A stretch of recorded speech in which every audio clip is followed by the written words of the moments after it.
Have you ever felt like you're playing a role you didn't choose, like your life is being directed by someone else? This silent feeling of living behind a mask is more common than we think, especially among young adults. From a very young age, we're taught to play certain social roles in order to be accepted, being a good son, an exemplary professional, the ideal partner. Little by little, these roles become part of who we are, or at least who we believe we are. Carl Jung called this social mask the persona, something we create to adapt to external expectations. It is not inherently bad, after all.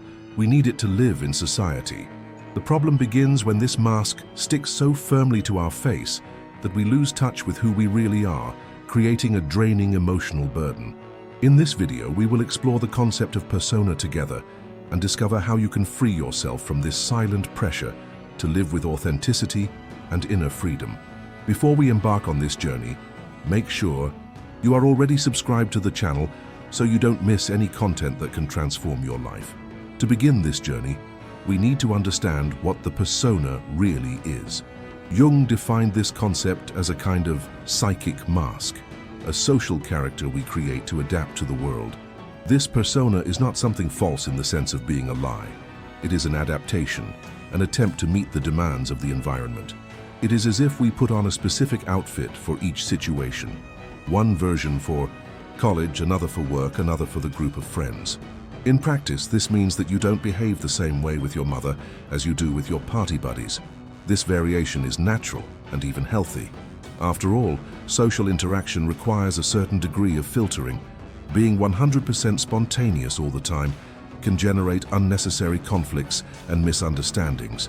In this context, the persona functions as a means of coexistence, a bridge between the internal and external world. The problem begins when we confuse this mask with our true identity, when we wear it so much for so long that we forget to take it off. It stops being a resource and becomes a prison. Think about social media, for example. How many times have you found yourself posting something not because you wanted to, but because everyone else is posting it?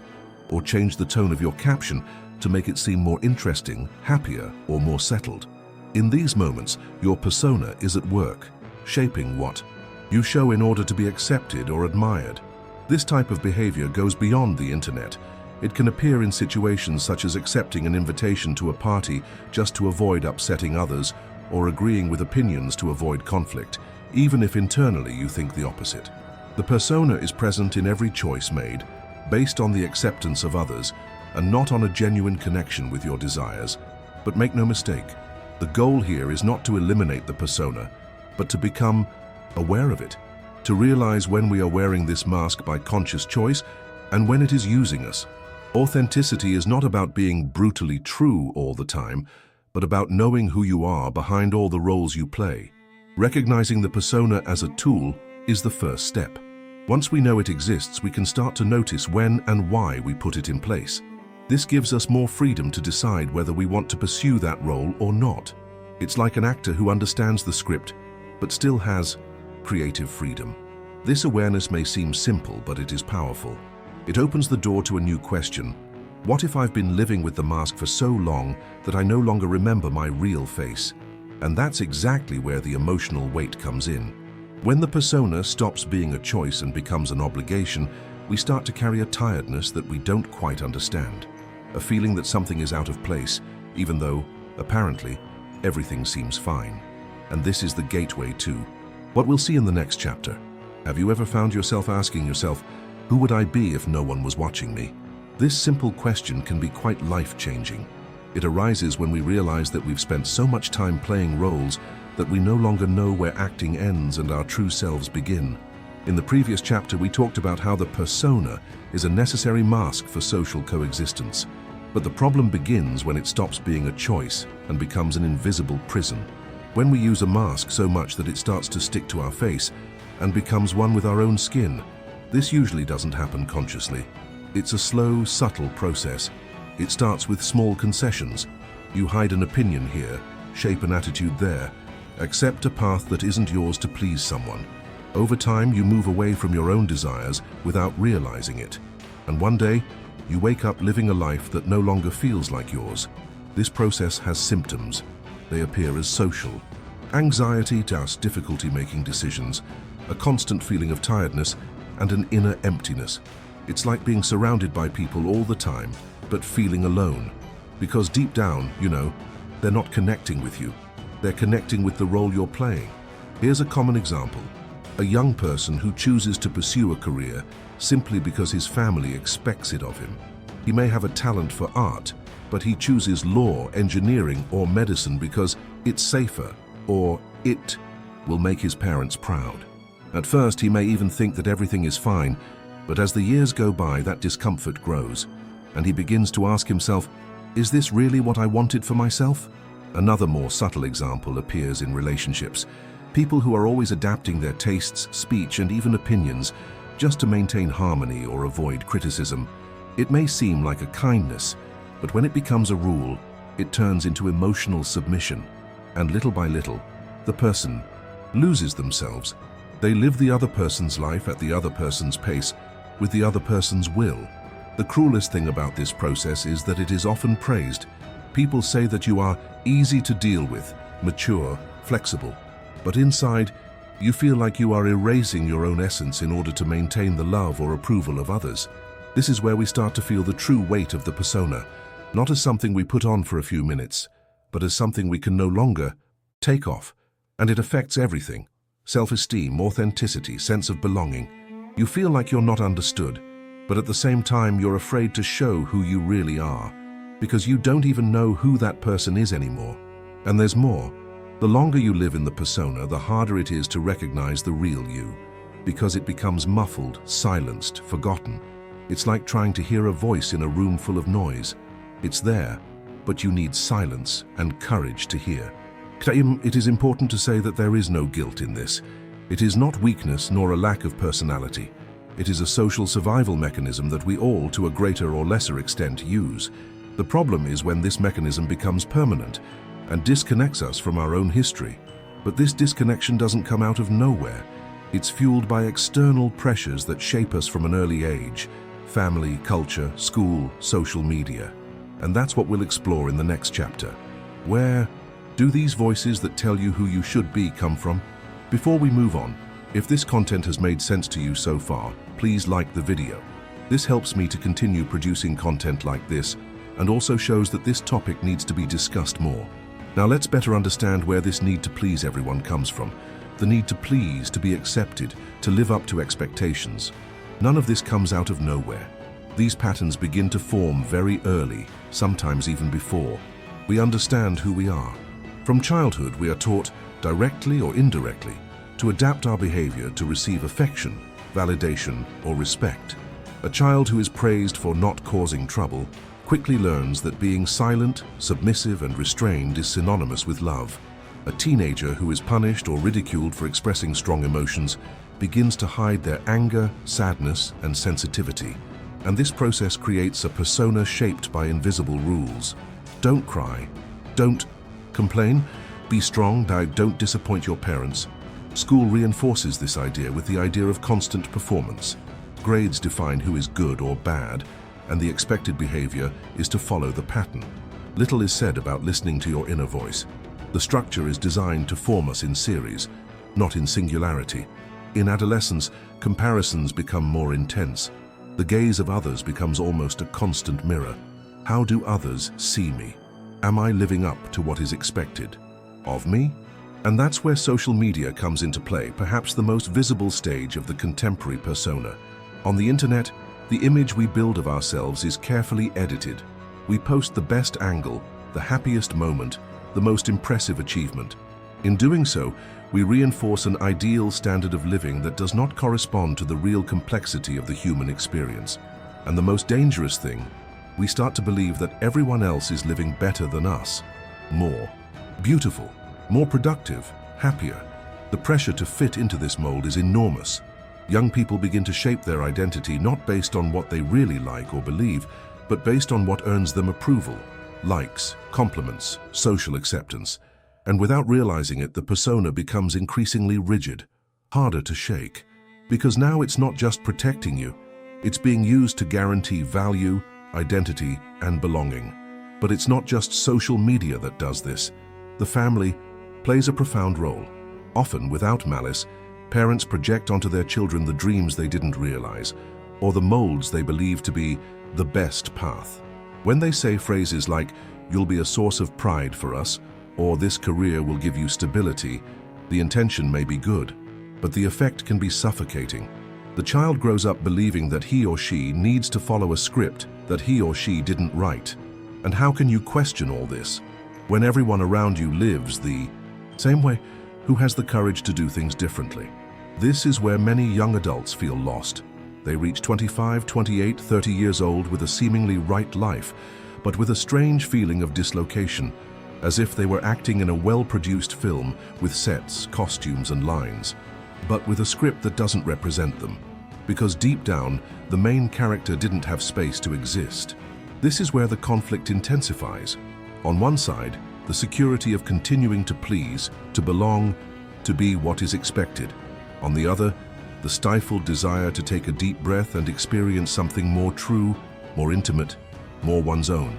But before you make any decisions, you need to recognize that this discomfort is not a sign of failure. It's a sign of awakening, a sign that maybe it's time to look within and ask, is this the life I'm living? Is it my choice? In the next chapter, we'll explore how this state of disconnection can manifest itself in your day-to-day life, and how you can begin to recognize whether you're living on autopilot or whether there's still room to hear your own voice.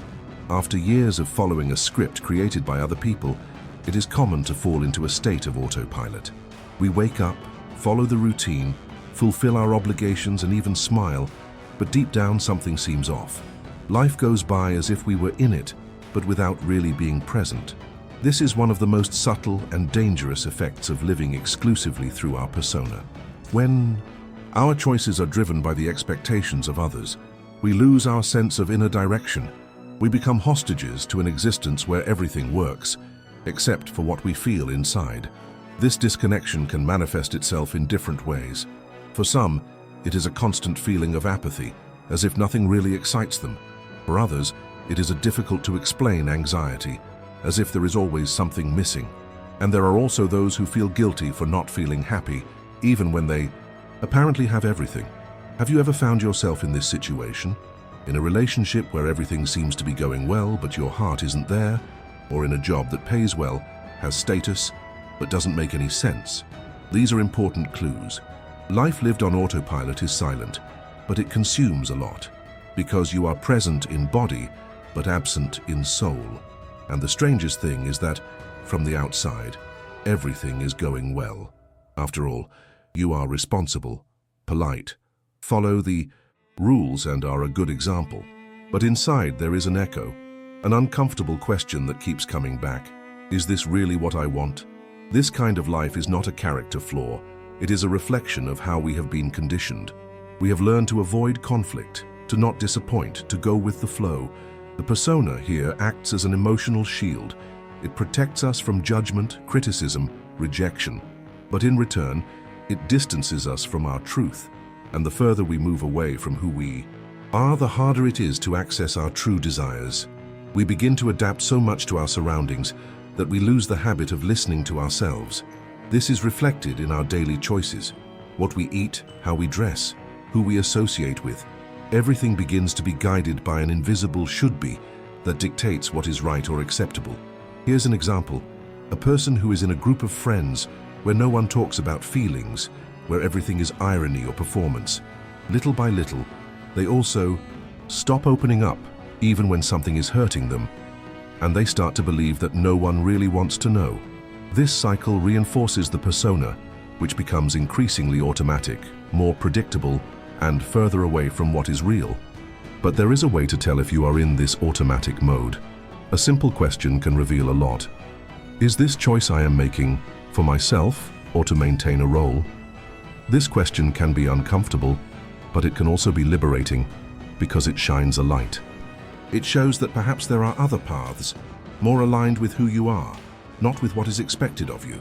A life lived with awareness is not perfect, but it is alive. It allows for doubts, changes of course, decisions that make sense, even if they seem strange to others. It demands courage, but it offers peace. And that peace comes from a simple place, knowing that you are being honest with yourself. In the next chapter, we'll talk about what really stops us from taking this path. Fear. The fear of not being accepted, the fear of losing what we've built, the fear of being ourselves. And before we continue, I want to invite you to reflect. Do you feel like you're living on autopilot? Have you ever caught yourself doing something just to maintain appearances? Tell us in the comments how this affects your life. Your experience can help other people recognize themselves as well. If living on autopilot is like walking down a path that has already been mapped out, even if you don't want to, changing course requires something that many of us have learned to avoid: confronting fear. And herein lies one of the greatest traps of the persona. It protects us not only from external criticism, but also from our deepest internal fears. Being yourself may seem like a noble and inspiring goal in theory, but in practice it means taking real risks. The first of these is the risk of rejection. From an early age, we learn that being accepted by others is a form of emotional survival. As children, we need the approval of our parents, teachers, and peers. Being different, questioning, or overly sensitive often resulted in exclusion, criticism, or scolding. This pattern is ingrained in us. We grow up with the idea that revealing who we really are, with all our doubts, desires, and imperfections, can make us hard to love. And to avoid this feeling, we reinforce the persona. We put on an emotional armor that makes us appear strong, secure, and confident, even when we are insecure and confused inside. Another deep fear is that of losing what has already been achieved. Many people feel that if they show who they really are, they could lose their job, their partner, or the respect of their family. And this is not an imaginary fear. Sometimes, in fact, being authentic brings ruptures, but the cost of not being authentic is often even greater. Living a life that does not seem like yours, stifling legitimate desires, erasing your individuality. There is also the fear of judgment. We live in a culture where every move is observed, commented on, and evaluated. Being authentic often means swimming against the tide. It means saying no when everyone else says yes. It means assuming tastes, opinions, or choices that do not follow the norm. And that requires courage, because exposure can be accompanied by criticism, dirty looks, and even isolation. And as contradictory as it may seem, there is still the fear of discovering who you really are. Because this real, you may have desires that go against everything you've been taught. It may want something different from what you've spent years building. It may not fit into the ideal you've created. Discovering this can be painful, confusing, and even destabilizing, especially if you've always measured your worth by how much you please others. But fear, as real as it may seem, is not the enemy. It is a messenger. It is there to show you where the sensitive spots are, the places that need the most attention and care. The problem is not feeling fear. The problem is letting it decide for you. Facing these fears does not mean eliminating them. It means acknowledging them and moving forward anyway, taking small, conscious steps, respecting your time, but also committing to your truth. Because only when we overcome these internal blocks can we begin to build a lighter, more aligned, more complete life. And it doesn't happen overnight. It's a process, sometimes slow, sometimes painful, but always transformative. And it starts with a simple movement, looking honestly at what you've been avoiding, listening to the voice that has been silenced within you. In the next chapter, we will talk about this turning point, the moment when, even though you are afraid, you begin to question your mask and to see, even if timidly, the path back to yourself. There is a moment, almost always silent, when something inside us begins to move. It is not an explosive revolution, but a persistent discomfort, a tiredness of acting, of smiling without wanting to, of agreeing when everything inside screams no. This is the beginning of awakening, the point at which the mask, even if still stuck on, begins to be questioned. This process doesn't follow a pattern. For some, it comes after a crisis, the end of a relationship, an unexpected layoff, an illness, a sudden change. For others, it's more subtle, a conversation that touches you deeply, a book that stirs something dormant, a video like this one that turns on a forgotten light. What these moments have in common is an invitation to awareness. You begin to realize that something is out of alignment, that your routine, your choices, your relationships no longer reflect or perhaps never reflected, who you really are. This is a tricky point, because when you take off your mask, you may not immediately recognize what's behind it. And that's okay. Not knowing who you are is still better than continuing to be what they expect of you. The path back to yourself begins slowly, with small gestures of honesty, like saying no when something doesn't make sense, like admitting to yourself that you don't like that course, that environment, that company, like wearing an outfit because you feel good in it, and not because it's fashionable or someone else likes it. These simple attitudes are tests of authenticity, small daily revolutions that over time accumulate and build a new way of living, a lighter, more complete, more intimate life. And it's important to say, this awakening may come with guilt or fear, because when you change, you may displease, you may disappoint people, you may lose relationships that were based on a version of yourself that wasn't real. But this risk is part of the process of becoming who you really are. Here's a practical tip. Start noticing what energizes you and what drains you. With whom do you feel free to be yourself? When do you feel like you're forcing yourself into a role? These clues can help. You map out where your persona is still dominating and where your real self is trying to emerge. Another suggestion: write. Recording thoughts, doubts, and feelings can be a powerful way to reconnect with yourself. When you see yourself on paper, you may recognize patterns that you might have missed before. Honest writing is a kind of mirror. It shows you not what you appear to be, but what you are trying to remember you are. And remember, authenticity is not a final destination. It's a daily commitment, a constant choice to listen to yourself, respect yourself, and express yourself truthfully, even if it's uncomfortable, even if it's different. In the next chapter, we'll talk about how to sustain this new attitude in your daily life, how to continue being yourself in a world that often still expects you to fit in. And if this content has helped you reflect, please like the video. This shows me that this topic makes sense to you and encourages me to continue bringing you more content with this depth. Once the mask starts to be questioned, a new stage arises, perhaps the most challenging, staying true to who you are rediscovering. Because being authentic isn't something that happens once and for all. It's a choice that needs to be made every day, especially when the world insists that you fit back in. The hardest part is not realizing that you were living a life built to please others. The hardest part is, even after this awakening, not giving in to old patterns. Again, this is because the persona, even weakened, continues to offer a type of comfort, predictability, security, social acceptance. But authenticity, however uncomfortable it may seem at first, offers something that no mask can give: inner freedom.